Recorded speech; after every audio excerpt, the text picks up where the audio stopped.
Hello दोस्तों, आप सभी का स्वागत है मेरे इस चैनल पे नेक्स्ट टॉप लर्नर। तो आज हम सीखेंगे क्लास 10th के वेरी इम्पोर्टेंट क्वेश्चन जो हर बार पेपर में पूछा जाता है। अगर आप बोर्ड एग्ज़ाम की तैयारी कर रहे हैं तो आप हमारे चैनल को सब्सक्राइब कर लीजिए, क्योंकि यहाँ आपको क्लास 10th 12th 9th 11 की वेरी इम्पोर्टेंट क्वेश्चन की सॉल्यूशन हमारे चैनल के माध्यम से कराई जाएंगी, जो आसान याद करने लायक होंगे।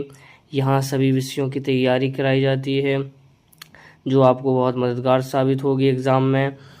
यहाँ वो विद्यार्थी अवश्य पढ़ें जो पढ़ाई में बहुत वीक है। तो चलिए शुरुआत करते हैं। हमारे आज के टॉपिक जयशंकर प्रसाद, जो क्लास 10th में पूछा जाता है, क्लास 12th में भी पूछा जाता है। हिंदी में 3 नंबर का क्वेश्चन आता है एमपी बोर्ड में। तो रचनाएं पूछा जाता है, 2 रचनाएं पूछता है, भाव पक्ष पूछता है, कला पक्ष पूछता है और साहित्य में स्थान पूछता है। तो 2 रचनाएं चित्राधार, कामयनी आंसू, कानन कुसुम। भाव पक्ष लिखना है। प्रसाद जी मुख्यतः प्रेम और सौंदर्य की उपासक थे।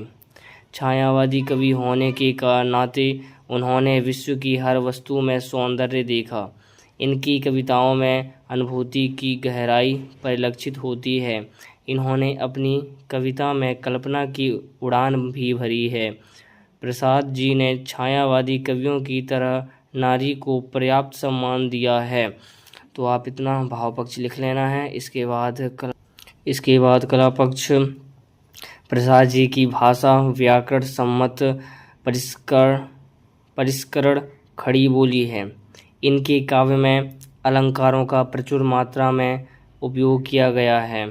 इन्होंने परंपरागत छंदों के साथ साथ नए छंदों को भी अपनाया है। आंसू में प्रयोग किए गए छंद को आंसू छंद का नाम दिया गया है। कला पक्ष में आप लिख सकते हैं।